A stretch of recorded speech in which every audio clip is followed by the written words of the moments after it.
voluntarily? Or would not this be ridiculous, since there is one cause of both of these? Perhaps too it is absurd to call those things involuntary after which it is requisite to aspire. But it is necessary to be angry with certain things, and to desire others, such as health and discipline. It appears, however, that things involuntary are painful, but that those which are the objects of desire are delectable. Again, what difference is there between the errors which are caused by reason or by anger, with respect to their being involuntary?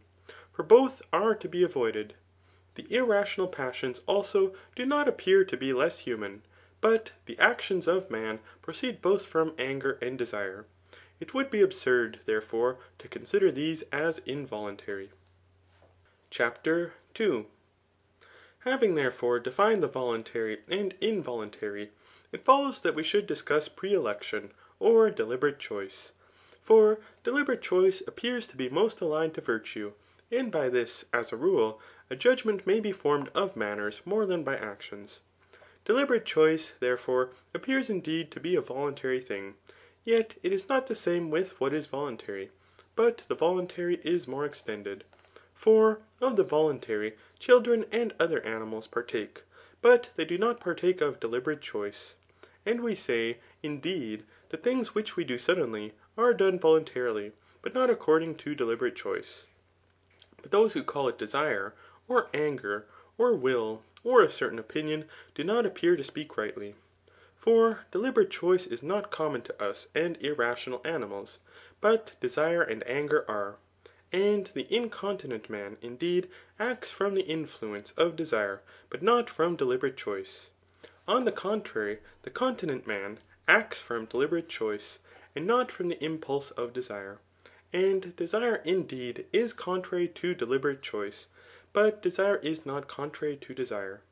Desire likewise is conversant both with that which is delectable and that which is painful. But deliberate choice is neither conversant with the painful nor the delectable.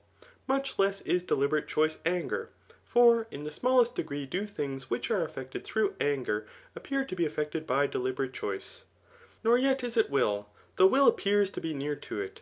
For deliberate choice, indeed, is not among the number of things impossible. And if any one should say that he deliberately chooses impossibilities, he would appear to be stupid. The will, however, is directed to things which are impossible, as for instance to immortality. And the will, indeed, is also conversant with things which can by no means be accomplished by him who wills, as that a certain player or person engaged in athletic contests may be victorious. No one, however, deliberately chooses things of this kind, but only such as he thinks can be effected through himself. Farther still, the will, indeed, is more directed to the end, but deliberate choice to things pertaining to the end. Thus we wish to be well, but we deliberately choose those things through which we become well. And we wish indeed to be happy, and we say that this is our wish, but it is not fit to say that we deliberately choose to be happy. For, in short, deliberate choice appears to be conversant with the things that are in our power. Neither, therefore, will deliberate choice be opinion, for opinion, indeed, appears to be conversant with all things, and no less with things eternal and impossible than with things in our power. Opinion, likewise, is divided into the false and the true, and not into good and evil. But deliberate choice is rather divided into the latter than into the former. In short, therefore, perhaps no one will say that deliberate choice is either the same with opinion in general, or with some particular opinion. For by deliberately choosing good or evil, we become affected with a certain quality, but this does not happen to us through forming an opinion. And we deliberately choose indeed to obtain or avoid, or to do something of the like kind. But we form an opinion of what it is, or to what it is advantageous, or in what manner, and we do not very much opine to obtain or avoid it. And deliberate choice indeed is praised, because it pertains to that of which it is necessary to partake more abundantly, or with rectitude, but opinion is praised for its truth. We likewise deliberately choose those things which we especially know to be good, but we form an opinion of things which are not very much known to us. And the same persons do not appear to deliberately choose and opine the most excellent things, but some indeed opine that which is better, but from vice choose those things which ought not to be the objects of choice. It is, however, of no consequence whether opinion precedes or follows deliberate choice ; for our attention is not directed to this, but to the consideration whether deliberate choice is the same with a certain opinion. What then, or what kind of a thing is deliberate choice, since it is no one of the above mentioned particulars? It appears, therefore, to be a voluntary thing.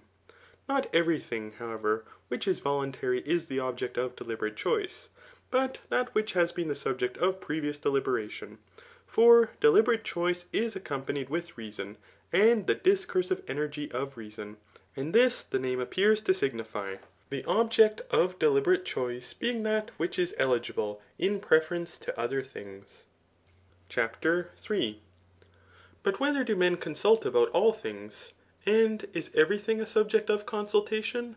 Or about certain things is there no consultation? Perhaps, however, that must be called a subject of consultation, not about which some stupid or insane person consults, but which is an object of consultation to a man endued with intellect. Concerning eternal things, however, no one consults, such as concerning the world, or the diagonal and side of a square, because they are incommensurable. Nor does any one consult about things which are in motion, but which are always passing into existence, after the same manner, whether from necessity, or naturally, or from some other cause, such as conversions and risings. Nor does any one consult about things which subsist differently at different times, such as about drought and rain, nor about fortuitous events, such as the discovery of a treasure, nor yet about all human concerns. For no Lacedaemonian consults how the polity of the Scythians may be governed in the best manner, since none of these things can be effected by us. But we consult about things which can be performed by us. And these are the rest of things which we have not mentioned. For nature, necessity, and fortune appear to be causes, and besides these intellect, and every thing which energizes through man. The individuals, however, of the human species consult about things which may be performed by them. And indeed, in those sciences which are accurate and sufficient to themselves, there is no consultation. As, for instance, there is no consultation about letters, for there is no contention how we should write, but such things as are effected by us. Yet not always after the same manner.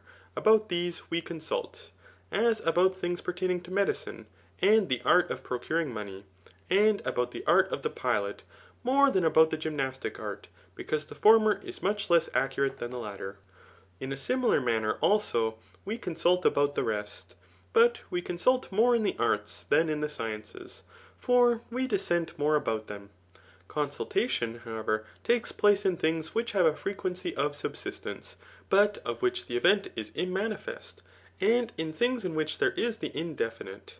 In things also which are of great importance, we employ counsellors, distrusting our own judgment as not sufficient. We consult, however, not about ends, but about things pertaining to ends. For neither does a physician consult whether he shall heal the sick, nor a rhetorician whether he shall persuade, nor the politician whether he shall establish equitable legislation. Nor does any one of the remaining characters consult about the end, but proposing a certain end, they consider how and by what means it may be obtained. If also it appears that this end is to be obtained through many media, they consider through which of them it may be obtained in the easiest and best manner. But if through one medium, they consider how it may be accomplished through this, and through what likewise this may be obtained, until they arrive at the first cause, which is discovered in the last place. For he who consults appears to investigate and analyze in the above mentioned manner, as if he were investigating and analyzing a diagram. It appears, however, that not every investigation is a consultation. For mathematical inquiries are not consultations, but every consultation is an investigation, and that which is last in analysis is first in generation. And if, indeed, in consulting we meet with an impossibility, we desist from consultation, as if there should be occasion for money, and this cannot be procured. But if that about which we consult appears to be possible.